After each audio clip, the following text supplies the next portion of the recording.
एक समय की बात है। एक बेघर भिखारी था और वह खाना इकट्ठा करता था, लेकिन रोज उसका खाना चोरी हो जाता था। एक दिन उसने उस चूहे को पकड़ा जो उसका खाना चुरा कर ले जाता था, और उसने उस चूहे से पूछा कि तुम मेरा खाना क्यों चुराते हो? मैं तो खुद एक भिखारी हूँ, चुराना है तो किसी अमीर का चुराओ। उसे तो फर्क भी नहीं पड़ेगा। चूहे ने कहा कि यही मेरा भाग्य में है कि मैं तुमसे खाना चुराऊं, क्योंकि तुम्हारे भाग्य में भी यही है कि तुम अपने पास केवल 8 चीजें ही रख सकते हो, चाहे तुम्हारे पास कितना भी खाना क्यों ना हो। ये सुनकर भिखारी को सदमा लग गया और उसका दिल भी टूट गया। भिखारी सोचता है, ऐसे भाग्य के साथ कौन जीना चाहेगा। उसने तय किया कि वह अपनी समस्या का समाधान बुद्ध से पूछेगा, और वह यात्रा पर निकल जाता है। पूरे दिन यात्रा के बाद उसे शाम को एक धनी परिवार का घर मिलता है। वह सोचता है, क्यों ना आज रात यहीं गुजार लूं। सुबह होते ही बुद्ध के पास जाने के लिए निकल जाऊंगा। वह जाकर गेट खटखटाता है। घर का मालिक आता है। वह उनसे कहता है कि मैं एक यात्री हूँ, क्या यहाँ आज रुक सकता हूँ? मालिक उसे भीतर बुला लेता है और दोनों भोजन करने बैठ जाते हैं। भोजन करते समय मालिक ने पूछा, आप कहाँ की यात्रा कर रहे थे? भिखारी ने कहा, मेरे कुछ सवाल हैं जिनके जवाब बुद्ध से लेने जा रहा हूँ। यह सुनकर उस घर की मालकिन ने कहा कि क्या आप बुद्ध से मेरा भी एक सवाल पूछ लेंगे? भिखारी ने कहा, ठीक है, क्या सवाल है आपका? वह कहती है कि मेरी 16 साल की बेटी है, वह बोल नहीं सकती। आप उनसे पूछना कि हम ऐसा क्या करें कि वो बोलने लग जाए। अगले दिन वह उनसे आश्रय के लिए शुक्रिया अदा करता है और फिर यात्रा के लिए रवाना हो जाता है। वह फिर से अपनी यात्रा शुरू करता है। आगे जाकर उसे पहाड़ों का एक झुंड मिलता है जो उसे पार करना होता है। उसे वहीं एक जादूगर मिलता है। वो कहता है, क्या आप मेरी इस पहाड़ को पार करने में मदद करेंगे? जादूगर उसे अपनी छड़ी पर बिठाकर पहाड़ पार करा देता है। वह उसे पूछता है कि आप कहाँ जा रहे हो? भिखारी कहता है, मेरे कुछ सवाल हैं जिनके जवाब मैं बुद्ध से लेने जा रहा हूँ। जादूगर कहता है कि क्या तुम मेरे एक सवाल का जवाब उनसे पूछ सकते हो?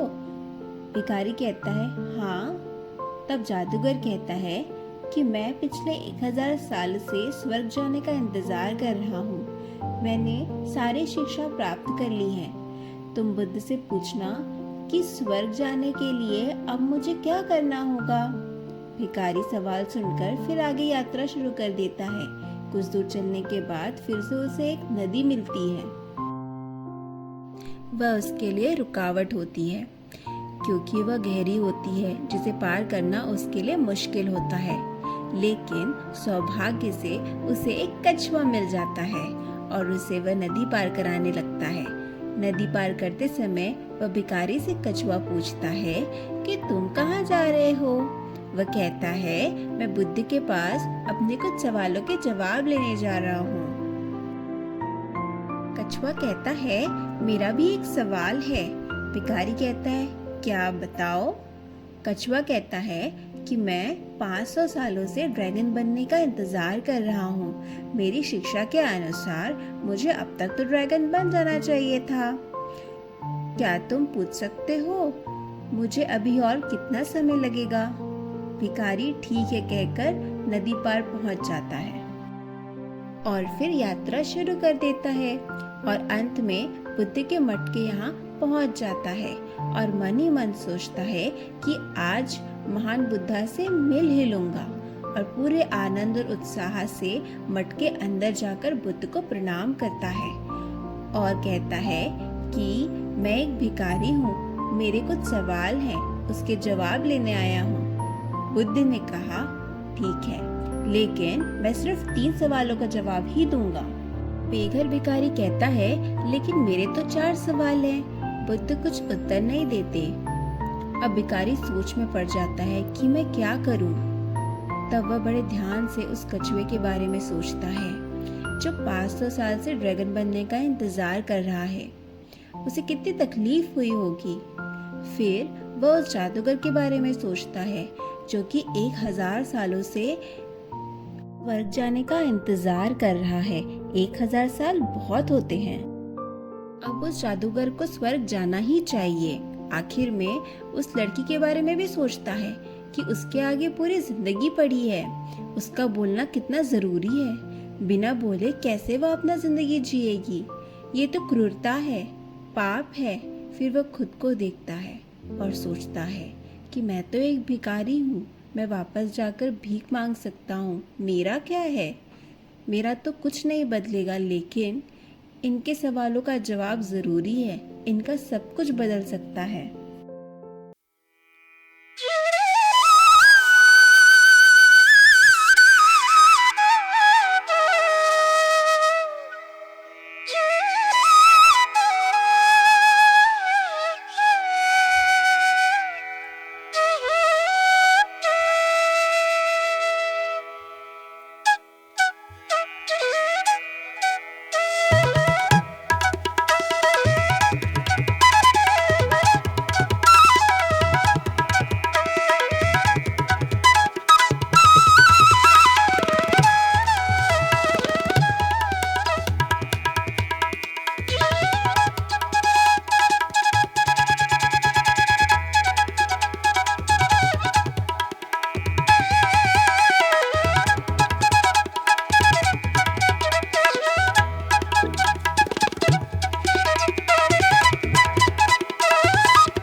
भिखारी को देखकर उसके परिवार वाले बेहद खुश हो जाते हैं कि उन्हें उनका जवाब मिलेगा।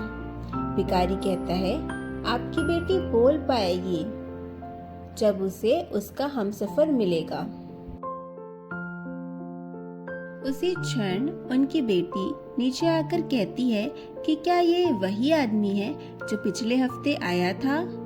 ये सुन उसके माता पिता हैरान थे। वो लड़की की आवाज सुनकर बेहद खुश थे। वह उस बेघर इंसान की तरफ देखते हैं। ये वही हमसफर था। उसके बाद वह दोनों की शादी करा देते हैं, जिसके बाद दोनों खुशी खुशी रहने लगते हैं। अतः हमें ये शिक्षा मिलती है कि हम जो कुछ भी अच्छा कार्य करते हैं वह किसी न किसी रूप में लौटकर हमारे पास ही आता है। इसलिए व्यर्थ की चिंता छोड़िए, अच्छे कार्य अच्छे कर्म करिए। जितना अच्छे कर्म करोगे उतनी ही शांति आपको भीतर से महसूस होने लगेगी। आपका क्या मानना है दोस्तों, कमेंट करके जरूर बताइएगा। और अगर ये कहानी आपको अच्छी लगी है और आपके दिल को छूती है तो इसे लाइक और शेयर जरूर करें एंड चैनल को सब्सक्राइब करना तो बिल्कुल भी ना भूलें। मिलते हैं हम बहुत जल्द एक फिर से नई कहानी के साथ। तब तक के लिए हंसते रहिए, मुस्कुराते रहिए।